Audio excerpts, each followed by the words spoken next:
These television lenses start with a very precise design. A diamond blade slices up a block of specially selected optical glass, while coolant prevents the blade from burning it. The slices then go under a diamond drill, which cuts several puck-sized discs from one glass slice. The operator is careful to keep waste to a minimum. Optical glass costs up to $1,000 per kilogram.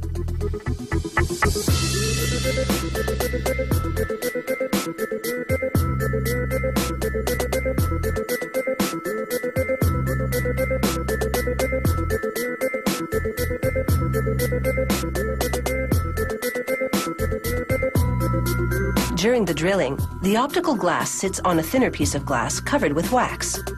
As the wax is melted, the discs are easily pulled away.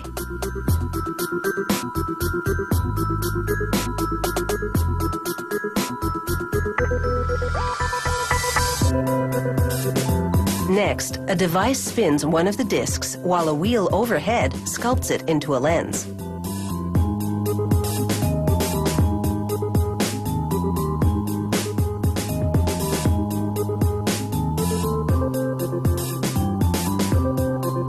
The operator checks each lens for chips, and this one looks smooth. This tar-like substance is called pitch. The edges of the lenses have been built up with tape to contain the pitch.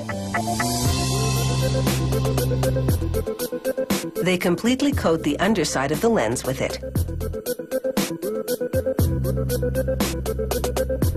Several pitch-covered lenses are now in a metal shell. A worker picks up a hot aluminum dome called a blocking body. He presses it onto the pitch-covered lenses, and the pitch melts onto it.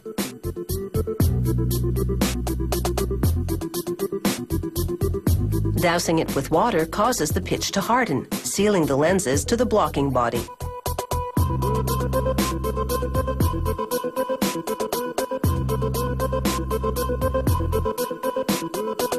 The blocking body is now upside down and acting as a holding device as it oscillates on a spinning grinding shell.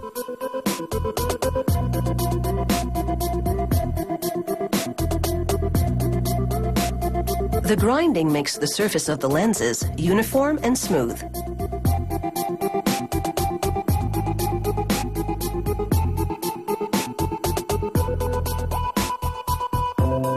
They place a polisher on the lenses.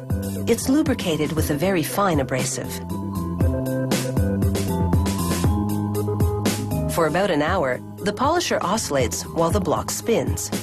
Polishing makes the lenses smooth and transparent. It also gives them an even more curved profile.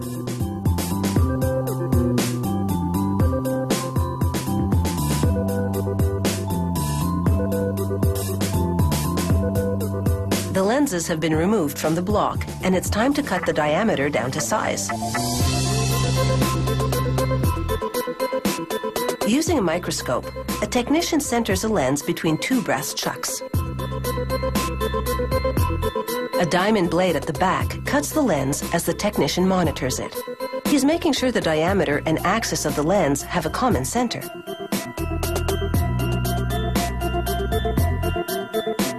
Next, they group some lenses on round racks called planets. Their universe is a vacuum chamber.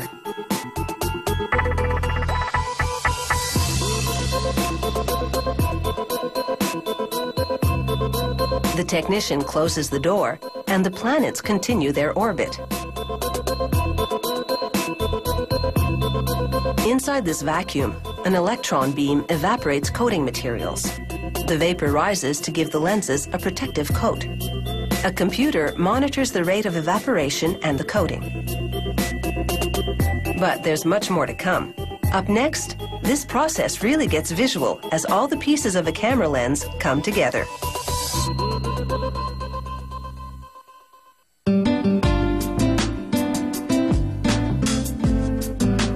The lenses have just spent 3 hours getting a protective finish. It's time to wipe away any residue and make sure they're perfect.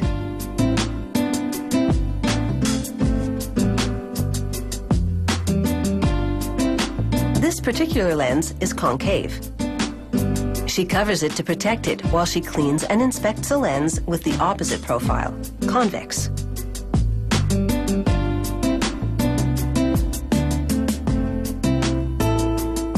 Then the convex lens goes to another technician who places it in a holding device.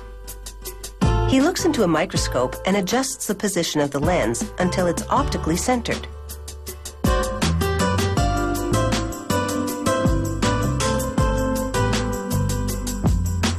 He uses wax to keep the lens from shifting in the holding device.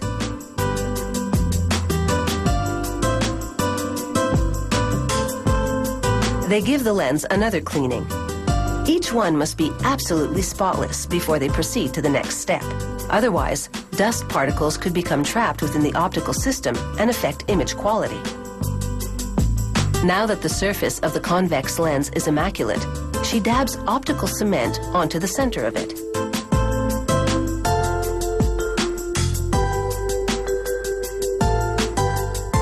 She gives the other concave lens a little more scrutiny before she cements it onto the convex lens. She applies pressure to spread the cement between the two lenses. Cementing them together means they'll be less likely to shift around in the lens barrel.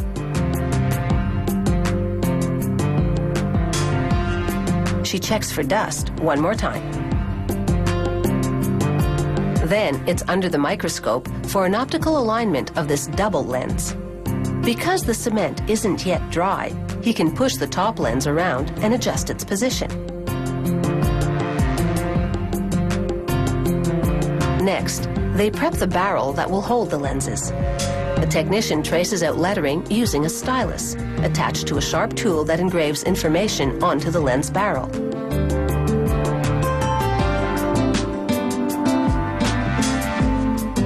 It prints technical details that will tell the photographer just what the lens will do. Things like focal length, the f number, and the size of the aperture opening. These reference points allow the user to pull a picture into focus at the desired magnification.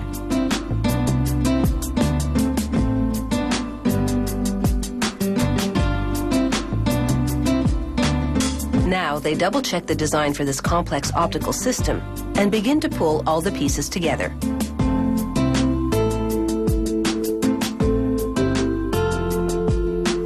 This singlet, or single lens, goes into the metal barrel first. Other lenses with various curvatures and dimensions follow.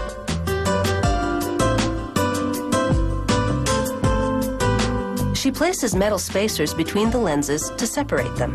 Proper spacing will prevent aberrations in the image, such as blurring.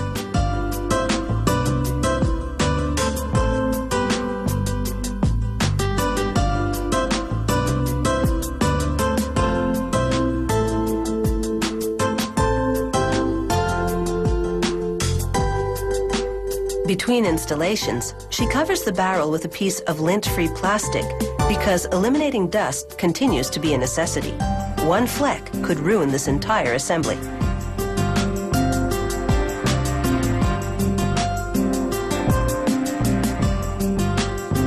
Using tweezers, she coaxes the last lens into the barrel.